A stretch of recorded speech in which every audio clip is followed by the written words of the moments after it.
အားလုံးပဲမင်္ဂလာပါကျွန်တော်ကတော့ Clarity Education ရဲ့ founder ကိုကောင်းထက်ပိုင်းဖြစ်ပါတယ်အားလုံးသိကြတဲ့အတိုင်းအခုဒီနေ့ hot ဖြစ်နေတဲ့ new ကတော့ UK ကမြန်မာကျောင်းသားတွေကို student visa ရပ်ဆိုင်းလိုက်ပြီပေါ့နော်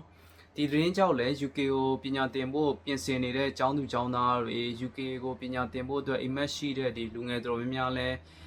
စိတ်မကောင်းဖြစ်သွားသလိုလမ်းပြောက်သလိုလဲခံစားနေရတာကိုကျွန်တော်နားလည်ပါတယ်ဒါမဲ့လည်းဒီမှာကျွန်တော်လေးနဲ့ပြောချင်တာတစ်ခုကတော့ဒီတကားတစ်ခုပိတ်သွားတာကလမ်းဆုံးသွားတာမဟုတ်ဘူးဆိုတာပေါ့ UK student visa ဘန်လိုက်လို့ဆိုပြီးတော့လမ်းပြောက်တာတွေစိတ်ညစ်တာတွေဖြစ်နေမဲ့အစားမိမိရဲ့အနာဂတ်အတွက်ပို့ပြီးတော့အဆင်ပြေတဲ့တက်လန်းတွေတခြားတကားတွေလမ်းကြောင်းတွေရှိတာကိုသတိရစေချင်ပါတယ်မူဝါဒတွေကြုံမမြင်နိုင်တဲ့တခြားအခြေအနေအကြောင်းတွေကြောင့်အဲ့ဒါတွေကလည်းအများအားပြောင်းလဲနေနိုင်တဲ့အတွက်မိမိရဲ့အနာဂတ်ကိုအဲ့ဒါတွေအတွက်ကြောင့်လည်းမထိခိုက်မခံသင့်ဘူးပေါ့နော်ဒါကြောင့်လမ်းပြောက်ပြီးတော့စိတ်မညစ်နေပဲတခြား plan A ကနေပြီးတော့အခုပျက်စီးသွားပြီဆိုရင်တော့ plan B plan C စတဲ့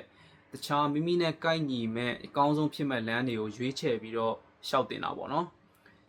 ကျွန်တော်တို့ Clarity အနေနဲ့လည်း UK ပြင်ကိုတခြားယူရိုပနိုင်ငံတွေဖြစ်တဲ့ Germany, Ireland, Switzerland, Netherlands, Spain, France ဒါတွေအပြင်ကိုတခြားနာမည်ကြီးနိုင်ငံဖြစ်တဲ့ကနေဒါအီရှားအတွင်းမှာဆိုရင်လည်းဒီပညာရေးစင်တန်းမြင့်မားတဲ့မလေးရှားဗီယက်နမ်စတဲ့နိုင်ငံတွေမှာရှိတဲ့ top university နဲ့လည်းချိတ်ဆက်ထားတာတွေရှိပါတယ်ဒီနေရာမှာမေးစရာတွေရှိလာတာကတော့တခြားယူရိုပနိုင်ငံတွေဆိုရင်ကျောင်းလျှောက်ဖို့အဆင်ပြေပါမလားပေါ့ visa process တွေရောဘယ်လိုလဲစတဲ့မေးခွန်းတွေရှိတယ်အဲ့အတွက်လည်းစိတ်မပူပါနဲ့ကျွန်တော်တို့ Clarity ကကျောင်းသားတယောက်ချင်းစီကနေပြီးတော့မိမိတက်ရောက်ခြင်းတဲ့နိုင်ငံကျောင်းmajor စရှိတဲ့နေရာကနေစပြီးတော့ visa process ထိ end to end အသေးစိတ်ကူညီဆောင်ရွက်ပေးသွားမှာပေါ့နော်စိတ်ဝင်စားတဲ့ကျောင်းသားများအတွက်လည်းကျွန်တော်တို့ကိုလာရောက်ဆက်သွယ်လိုက်တာနဲ့ကျွန်တော်တို့ team ကနေပြီးတော့အမြန်ဆုံး one to one consultation ပေးသွားမှာဖြစ်ပြီးတော့ဒီကျောင်းသားတွေနဲ့ကိုက်ညီမဲ့အရာတွေကိုလည်းအသေးစိတ်ကူညီရွေးချယ်ပေးသွားမှာပေါ့နော်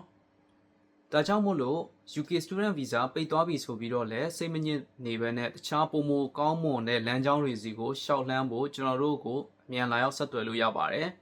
ကျွန်တော်တို့ကလည်းရည်မှန်းထားတဲ့အိမ်မက်တွေကိုဖြစ်မြောက်အောင်ကူညီပေးဖို့စောင့်နေပါတယ်ကျေးဇူးတင်ပါတယ်